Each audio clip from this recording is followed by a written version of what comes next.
Assalamualaikum warahmatullahi wabarakatuh.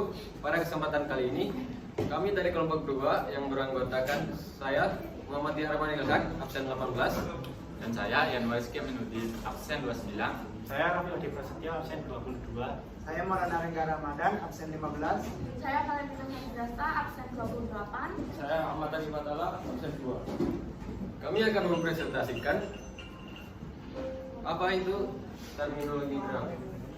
Langsung saja ke terminologi yang pertama, ketanggaan, yang akan dijelaskan oleh rekan saya Yanwar Rizky. Baik, yang pertama itu bertentangan atau yang disebut adjacent. Adjacent ini sendiri dikatakan bertentangan jika terdapat sisi X yang menghubungkan keduanya secara formal dalam graf D. Ini rumus ya teman-teman. F dua simpul dan F dikatakan bertentangan jika dan hanya jika pasangan UV termasuk dalam himpunan sisi E. Baik, langsung kita representasikan.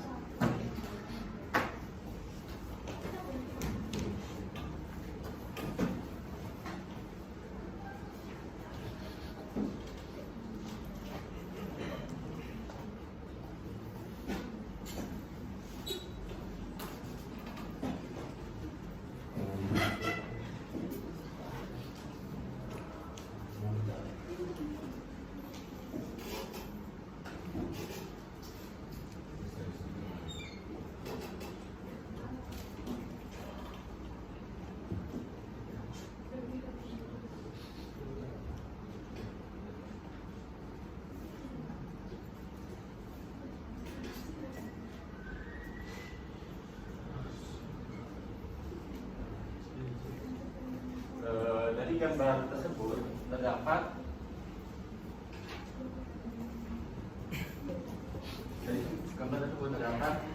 sisi yang menghubungkan antara X1, 2, 3, dan 4.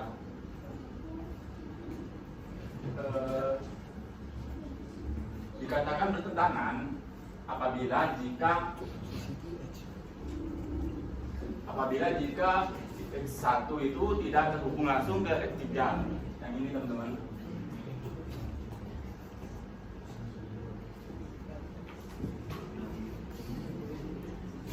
Yang 1, 3 itu tidak terhubung langsung. Oke, langsung aja next.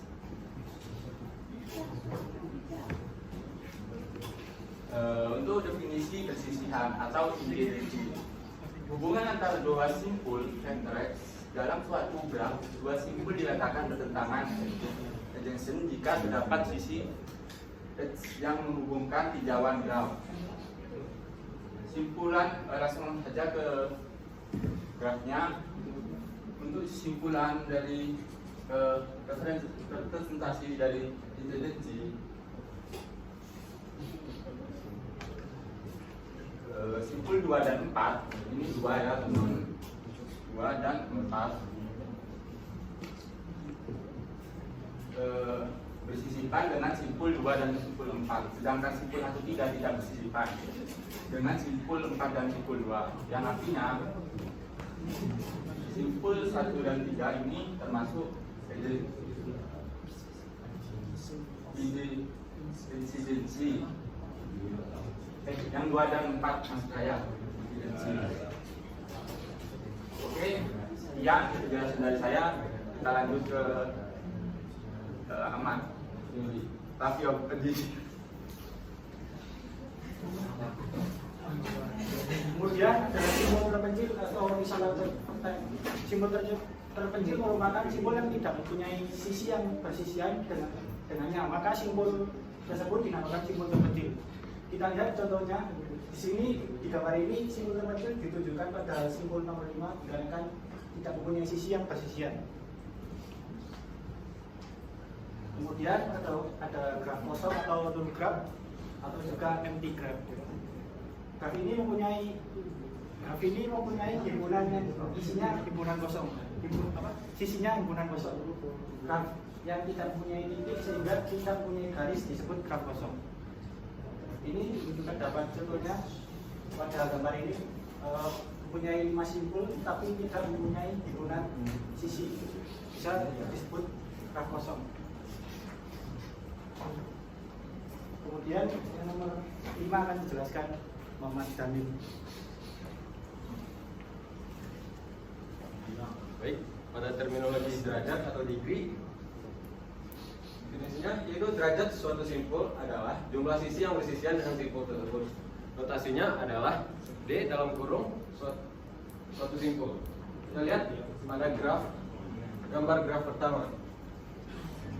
Pada simpul 1, derajatnya kita lihat sisi yang tersambung dengan simpul 1. Nah, ada 2 sisi guys. Sisi 1, 2 dan sisi 1, 3. Jadi pada derajat simpul 1 ada 2. Lanjut ke gambar graf kedua. Kita lihat pada gambar simpul 1 memiliki sisi yang tersambung dengan simpul 1 tersebut berjumlah 3, yaitu sisi 2, 1 dan juga 2, 1 sisi gandanya. Lalu ada sisi 3, 1. Jadi simpulannya pada simpul 1 pada gambar graf kedua ada 3 derajat. Lalu simpul 3 ini ada sisi gelang atau loop namanya. Pada sisi gelang dilogikakan dihitung 2 dalam derajat. Jadi kita hitung sisi yang tersambung dengan simpul 3 ini ada sisi 31, 32 dan pada sisi gelang dihitung 2. Jadi ada 2 dan ini 2. Jadi derajat pada simpul 3 berjumlah 4. Lalu kita lihat pada gambar graf ketiga pada simpul 5 karena tidak ada sisi yang tersambung dengan simpulnya. Jadi ini disebut simpul terpencil. Dia tidak memiliki derajat pada simpulnya.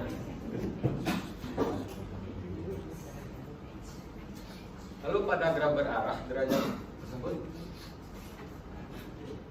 jumlah derajat dinotasikan sebagai derajat masuk atau D in ditambah dengan D out. Apa itu D in? D in adalah jumlah busur yang masuk ke simpul V. Apa itu D out? Jumlah busur yang keluar dari simpul V. Langsung saja contohnya kita lihat pada gambar graf keempat. Simpul 1. Kita lihat simpul 1. Kita lihat arah mana yang menjauhi atau yang masuk ke simpul 1. Nah, itu D in ya. Lalu jumlah 2. Dari 2 ke 1 ada H masuk 1. Lalu ada dari sisi 3 ke 1 ada derajat masuk juga. Jadi berjumlah 2. Lalu kita lihat derajat outnya. Itu yang menjauhi simpul 1. Sisi 1 ke 2 itu menjauhi dari simpul 1. Nah, itu D out. Nah, seperti itu guys. Lalu ada lemma jabat tangan dalam derajat. Apa itu lemma jabat tangan? Jumlah derajat semua simpul pada suatu graf adalah genap, yaitu 2 kali jumlah sisi pada graf tersebut. Rumusnya sederhananya rumusnya 2 kali jumlah sisi pada graf tersebut. Langsung saja contohnya.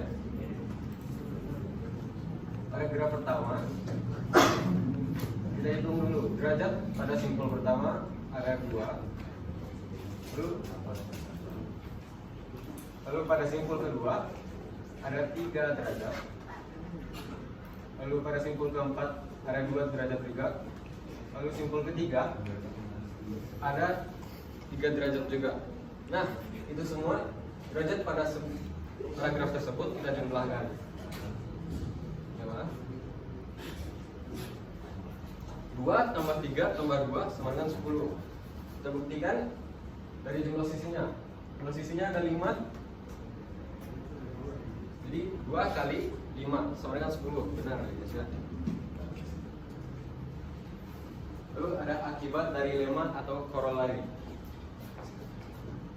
Teorema untuk sebarang graf G, banyaknya simpul berderajat ganjil selalu genap. Contohnya, ada contoh soal ya guys. Diketahui graf dengan 5 buah simpul. Dapatkah kita menggambar graf tersebut jika derajat masing-masing simpul adalah yang pertama, derajat masing-masing simpulnya adalah 2, 3, 1, 1, 2. Lalu yang kedua ada derajat simpulnya 2, 3, 3, 4, dan 4. Mungkinkah itu dengan teori lemma? Kita hitung ya. Derajat 2 tambah 3 tambah 1 tambah 1 tambah 2 menghasilkan jumlah ganjil. Nah, jadi tidak dapat diselesaikan dengan teori lemma. Lalu pada soal B kita hitung jumlah derajatnya 2 tambah 3 tambah 3 tambah 4 tambah 4 berjumlah 16. Nah, karena genap, jadi ini bisa diselesaikan dengan teori lemma. Lanjut ke terminologi lintasan atau path. Lintasan yang panjangnya n dari simpul awal P0 ke simpul tujuan Pn di dalam graf G ialah barisan berselang-seling simpul-simpul dan sisi-sisi yang berbentuk P0, E1, P1, E2, P2 sampai Pn-1, Pn, Pn. Sedemikian sehingga E1 sama dengan P0, P1, E2 sama dengan P1, P2 sampai En sama dengan Pn kurang 1 Pn adalah sisi-sisi dari graf G. Langsung saja contoh soalnya biar kita lebih paham. Kita lihat pada graf pertama. Graf pertama, misalnya kita akan membuat lintasan 1, 2, 4, 3. Jadi lintasan itu yang melalui seperti jalur. Kita pada lintasan tersebut, karena kita ingin membuat lintasan 1, 2, 4, 3. Jadi kita lihat sisi mana yang kita lewati dari titik awal yaitu 1 ke titik tujuan 3. Nah, titik awalnya 1, jadi E1 sama dengan E1 sama dengan dari 1 ke 2 satu sisi, lalu dari simpul 2 E2 sisi 2 dan 4, lalu E3 4 ke 3. Nah, sampailah kita di titik tujuan. Jadi panjang lintasannya adalah jumlah sisi yang dilalui tersebut. Jumlahnya adalah 3. Jadi seperti itu terminologi lintasan. Selanjutnya siklus atau cycle atau sirkuit yang akan dijelaskan oleh rekan saya Maulana Renggarmada. Ya, terima kasih. Dan saya Maulana Renggarmada akan menjelaskan kepada kalian tentang apa itu siklus atau sirkuit. Pertama-tama, definisi dari sirkuit atau siklus adalah lintasan yang berawal dan berakhir pada simpul yang sama. Contohnya pada graf G1 adalah 1, 2, 3, 1 adalah sebuah sirkuit. Kenapa?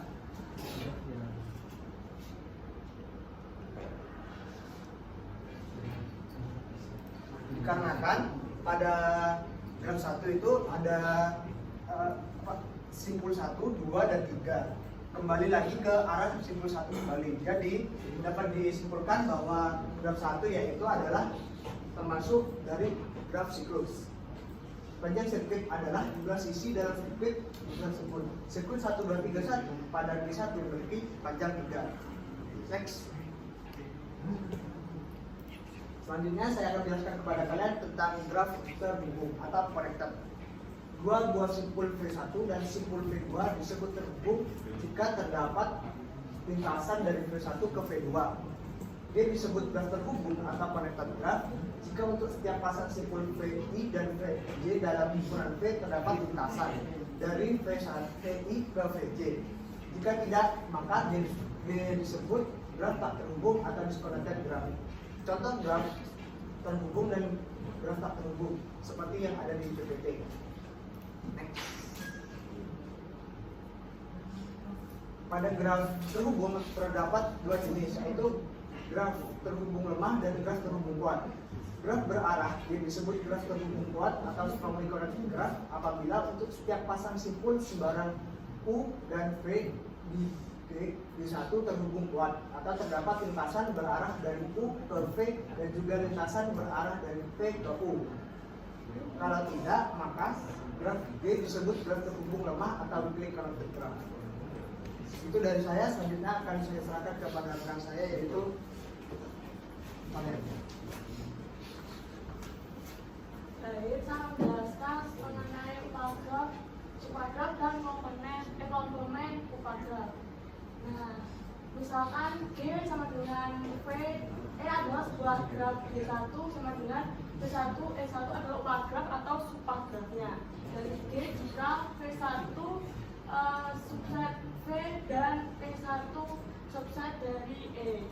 Komplement dari upagraf G1 tersebut terhadap graf G adalah graf G2 sama dengan V2 E2 demikian sehingga E2 sama dengan E dikurang dengan E1 dan V2 adalah himpunan simpul yang anggota-anggota E2 bersisian dengannya.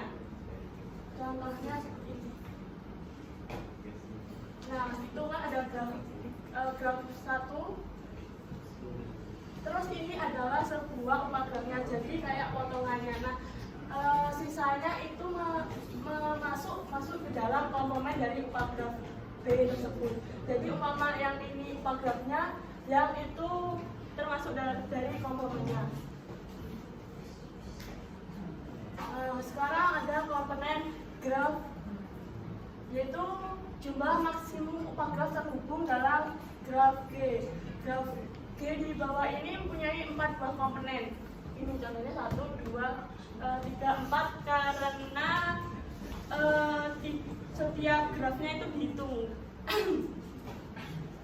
Kayak ini terpisah gitu.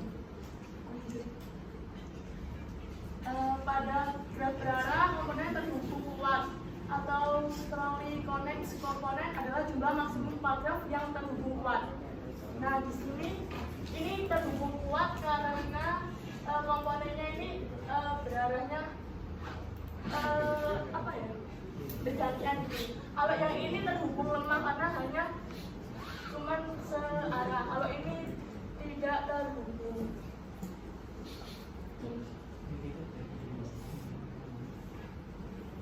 Sekarang upagraf rentang.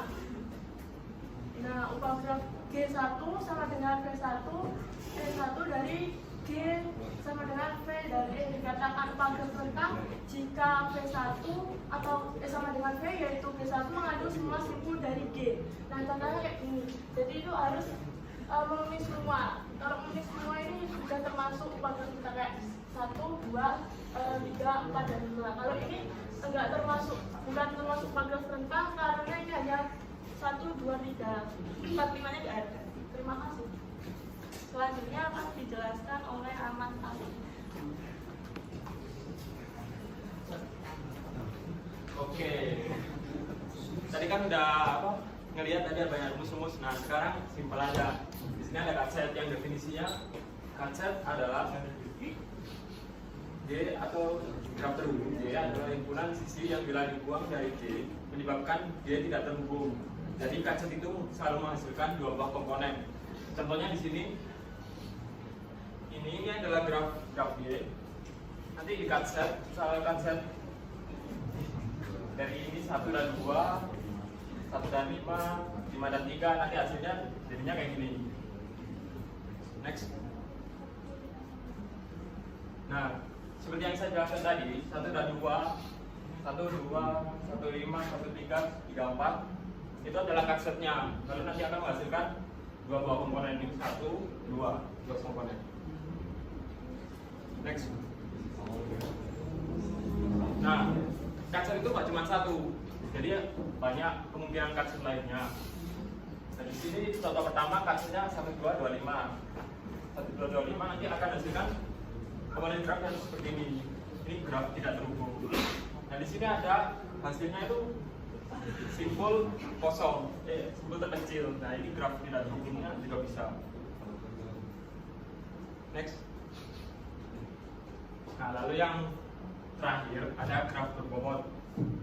Definisinya sendiri yaitu graf berbobot adalah graf yang setiap sisinya diberi sebuah harga atau bobot. Nah, bisa kita lihat di sini setiap unsurnya atau setiap sisinya itu ada harganya. Nah, itu namanya graf berbobot. Kalau misalnya nggak ada harganya, itu dia bukan graf berbobot. Next. Nah, di sini bisa diimplementasikan ke dunia nyata pada sebuah jalan dari dua titik atau jumlah rata-rata kendaraan per hari yang melalui sebuah jalan. Misal dari jalan A ke E itu 10 km atau A ke B itu berapa jaraknya. Itu adalah contoh pengimplementasian di dunia nyata graf berbobot. Next. Oke, untuk menguji seberapa jauh pemahaman kalian bisa di scan berikut. Sekian presentasi dari kelompok kami. Jika ada kesalahan, kami mohon maaf. Wabillahi taufiq wal hidayah. Assalamualaikum warahmatullahi wabarakatuh.